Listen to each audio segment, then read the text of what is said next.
Hello. हाँ बच्चों, मैं इम्तियाज़ अहमद सिद्दीकी, शिक्षक पनीरा इंटर कॉलेज पनीरा मन्नान खां विद्यालय। आज मैं आपको मैनेजमेंट का व्यापारिक संगठन एवं पत्र व्यवहार के चैप्टर नंबर 2 बीजक के बारे में आपको पढ़ाऊंगा। आज बीजक किसे कहते हैं? बीजक वह व्यापारिक प्रलेख है जिसमें क्रेता को माल बेचते समय जो विवरण बनाता है उसे बीजक कहते हैं।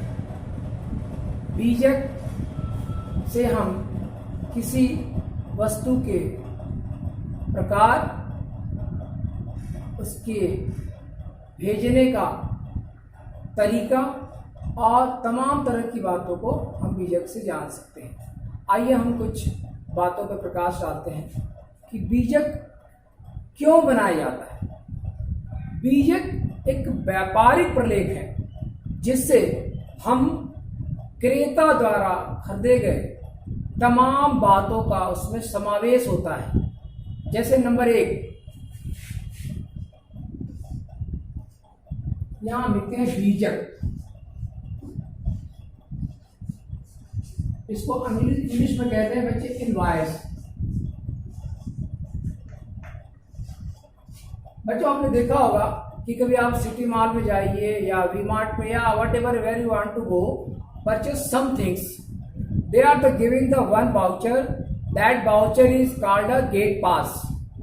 ओके, वो गेट पास में आपने देखा होगा कि उसमें जो आपने सामान खरीदा है उस सामान का नाम, उसकी मात्रा, उसका MRP मूल्य, कितना छूट दिया गया है और उसके बाद आपने जो पैसा दिया है उस पैसे को घटा के आपको देता है, वो कैशियर देता है। उसके बाद आप गेट के पास जाते हैं, गेट कीपर बैठा रहता है, उस सामान को मिला लेता है। मिलाने के बाद जब वो पूरी तरह से उसको विश्वास हो जाता है कि माल ठीक से मिल गया तो आपको वो गेट के बाहर जाने देता है। उसको कहते हैं बीजक। हिंदी में कहते हैं, इंग्लिश में कहते हैं इनवॉइस। और उस इनवॉइस में क्या होता है? माल। ठीक है, माल की किस्म।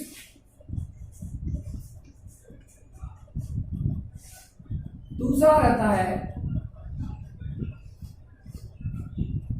पहला हो गया माल का किस्म, तो आपने कौन सा माल परचेज किया हुआ है उस बीजक में इनबिल्ट रहता है, जिससे क्रेता को यह पता चल जाता है कि मैंने विक्रेता से क्या माल खरीदा है। ठीक है, माल का मूल्य, विक्रेता ने क्या उस माल का मूल्य लगाया हुआ है उसका हमें पता चल जाता है सही। तीसरे नंबर में आता है माल भेजने का तरीका। माल भेजने का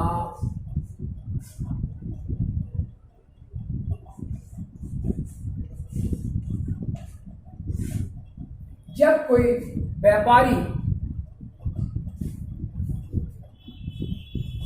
माल भेजने का तरीका, जब कोई क्रेता किसी विक्रेता से माल को खरीदता है तो जब कोई क्रेता किसी विक्रेता से माल खरीदता है तो एक, वैसे मान लीजिए अगर आप रहने वाले कहीं छोटे जगह के हैं और आपने दिल्ली से माल मंगाया हुआ है, तो अगर हमारी टेलीफोनिक कॉल होती है ना, कॉल से बात होती है या कोई क्रॉसपॉन्डेंस होता है, तो उसमें हम माल पलक पे उठाते हैं। तो हमें जरूरी होता है कि माल का हमें कैसे वो सुपुर्दगी देगा, ट्रांसपोर्ट से देगा या रेलवे से देगा, उसका हम उस पर विवरण लेते हैं। चौथा है छूट। हम जब माल किसी विक्रेता से, जब क्रेता माल खरीदता है तो उसे कुछ सर्टेन छूट दिया जाता है, जिसे व्यापारिक छूट कहते हैं। इसे यहां पर लिख लीजिए, व्यापारिक, जिसे हम कहते हैं व्यापारिक छूट। ठीक है। अब इसमें होता है, इनबिल्ट होता है, हम आपसे माल परिचय कर रहे हैं, माल में आप छूट देंगे या नहीं देंगे, ये इसमें इनबिल्ट होता है, जिससे क्रेता को समझ में आता है कि हमें कितना छूट माल में मिला है।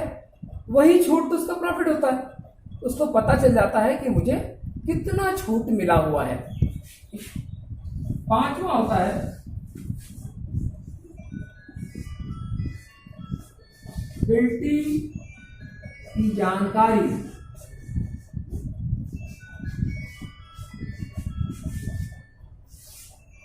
जब माल विक्रेता क्रेता को भेजता है, तो जब माल क्रेता विक्रेता को भेजता है, तो इसकी सूचना कि मैंने माल भेजा है बिल्टी के माध्यम से हो जाता है। क्योंकि अगर क्रेता को ये जानकारी अगर ना हो कि बिल्टी कैसे है, बिल्टी में किराया साथ में है या हमें देना है। कभी कभी होता है कि ये बहुत बड़ा विवाद होता है व्यापारियों के बीच में कि बिल्टी माल घर तक छुड़ा के देना है, उसमें इनबिल्ट है, या मुझे जहां से माल आपने दिया है वहां से खुद अपने पैसे से माल छुड़ाना होता है। ये FRO कहते हैं इसको, फॉरवर्ड तक हाउस तक को कहते हैं इसको। हमें इसकी बहुत ज्यादा व्यापारिक जानकारी होनी चाहिए कि माल हमें घर तक का किराया दिया जा रहा है या सिर्फ ट्रांसपोर्ट तक का किराया दिया जा रहा है, या वो भी मुझसे लिया जाएगा। इसका बहुत ही आवश्यकता है कि हमें इसकी जानकारी होनी चाहिए। नहीं होने पे हमारा माल जो होता है कास्ट उसका बढ़ जाता है। हमें क्या व्यापार में क्या करते हैं, बार बार मैं यही कहता हूं कि लो परचेजिंग और हाई सेल। जब ज्यादा हम निम्न खरीदेंगे और ज्यादा हाई में बेचेंगे, अब इसलिए हमें ज्यादा से ज्यादा प्रॉफिट मिलेगा। तो बहुत जरूरी है इस बात का, ये खर्चे हैं सारे, बिल्टी के खर्चे, व्यापारिक छूट, माल का बेचने का तरीका, ये सब क्या है, अगर हमें नहीं पता होगा तो हम कैसे उसका माल का असेसमेंट करेंगे और हम माल किस रेट पे बेचेंगे, हमें इसकी जानकारी नहीं होगी। तो बहुत जरूरी है कि बिल्टी छुड़ाने का क्या तरीका है वो मुझे बताया जाए। पांचवें के बाद 1 2 3 4 छठवें नंबर पे आता है, छठवें नंबर पे आता है कि पेमेंट कहते हैं भुगतान,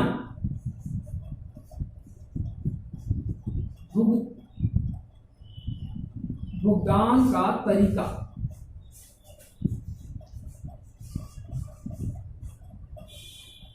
भुगतान का तरीका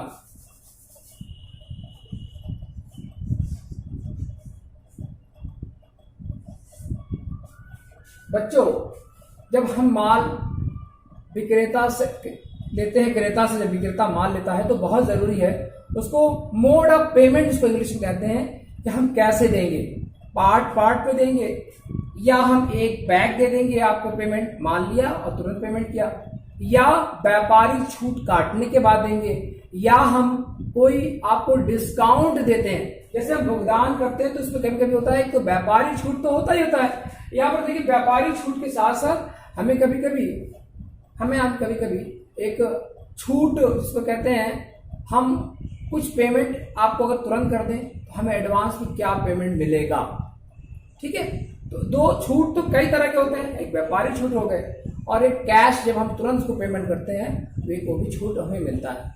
तो भुगतान का तरीका क्या होना चाहिए, कैसे है, बैंक से है, कैश से है, व्यापारिक छूट घटा के है, या किस तरह से लेंगे, पार्ट में लेंगे, ये सारे व्यवहार हमें पता होना चाहिए, तभी हमारा बीजक जो है तैयार होता है। बच्चों, ये सारी चीजें बीजक में इनबिल्ट होती है। अब हम बीजक के बारे में हम आपको बताने वाले हैं, बीजक का नमूना क्या होता है। आइए हम आपको बीजक के बारे में बताते हैं। हिंदी में इसे इनवॉइस कहते हैं। इनवॉइस में कुछ कॉलम्स होते हैं जो आपको जानना बहुत जरूरी है। एक ऐसे छोटा सा बनाते हैं,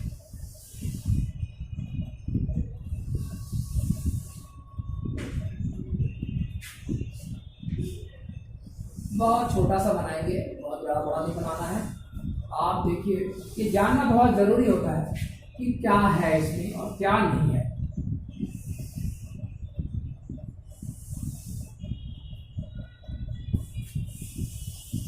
ये बीजेड का प्रोफार्मा होता है बच्चों। इसे आप देखिए, पहले यहां लिखेंगे क्रम संख्या, क्रम संख्या। दूसरा विवरण, इसको पार्टिकुलर कहते हैं, पार्टिकुलर कहते हैं। इसमें कहते हैं, इसमें कहते हैं इसको डिस्काउंट, छूट। इसको इंग्लिश में कहते हैं डिस्काउंट। ठीक है। उसके बाद इसको कहते हैं दर, रेट,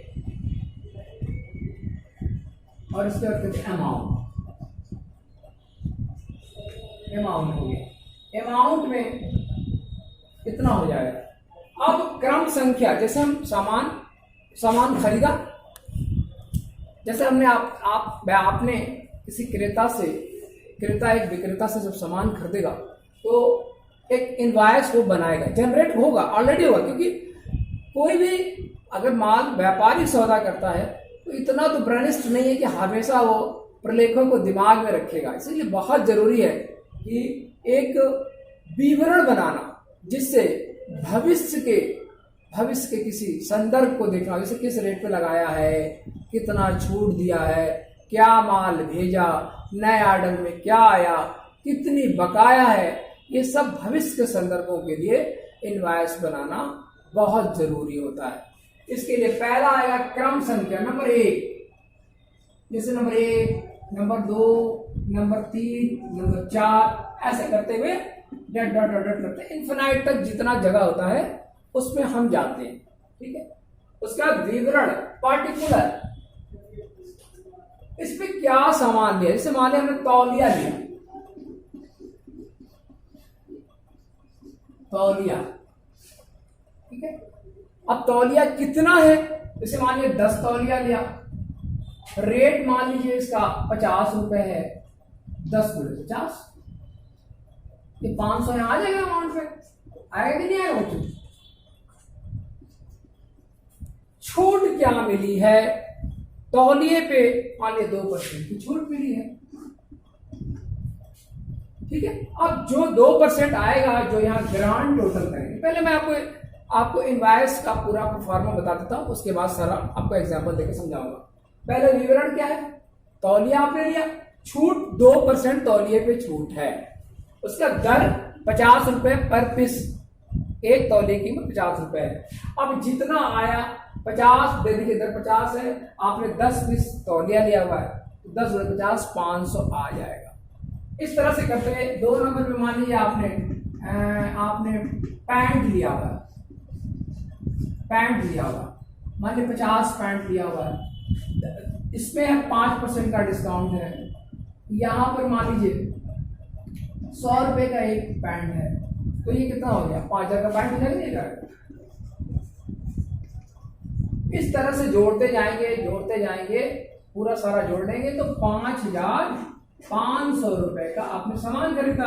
अब डिस्काउंट 7% आएगा, इस टोटल में से 7% घटा के जो आएगा वो हम यहाँ ग्रांड टोटल कहते हैं, ग्रांड टोटल में जो अमाउंट आएगा यहाँ पे उसको हम डाल देंगे। ठीक है। अब यहां पर लास्ट एक बिंदु लिखी रहती है, भूल चूक लेनी देनी, यह हर इनवॉइस में लिखा होता है, भूल चूक लेनी देनी। इसका मतलब यह हुआ कि अगर कभी किसी व्यापारी सौदे में वो इनवॉइस भेजने के बाद कुछ अगर त्रुटि रह गई है, छोटा मोटा, अगर बहुत बड़े अमाउंट का है तो उसे थोड़ी भूल चूक कहा जाता है, छोटे मोटे 2 रुपये 5 रुपये की कोई अगर छूट होती है तो हम यहाँ पर उसको भूल चूक लेने देने कह के उसको एडजस्ट कर देते हैं, उसी इनवाइस में करेंगे, अगले इनवाइस में कर देंगे। उसके बाद यहाँ पर विक्रेता के दस्तखत होते हैं, विक्रेता के हस्ताक्षर या विक्रेता के हस्ताक्षर या फिर जो मैनेजर होगा या जो नियुक्त या जो वहां पर जो व्यापारी होगा उसका वहां पर हस्ताक्षर दस्तखत होता है। ये तो मेरे बच्चों रही बीजक का एक प्रोफार्मा। अब बीजक इस प्रोफार्मे को आप भली भांति देख लीजिए ताकि जो क्वेश्चन बीजक से रिलेटेड आएगा उसमें आपको बताया जाएगा। दूसरा, बीजक जो होता है 2 तरह का बीजक होता है। बीजक 2 तरह का होता है, आप इस बात का ध्यान रखिएगा कि बीजक जो होता है वो 2 तरह का होता है। एक होता है पक्का बीजक और दूसरा होता है कच्चा बीजक। इसको कहते हैं साधारण बीजक, ठीक है। और दूसरा है आता है सूचनार्थ बीजक। दूसरा आता है सूचनार्थ बीजक। सूचनार्थ बीजक इसे पक्का बीजक कहते हैं, पक्का बीजक, और इसे कहते हैं कच्चा बीजक।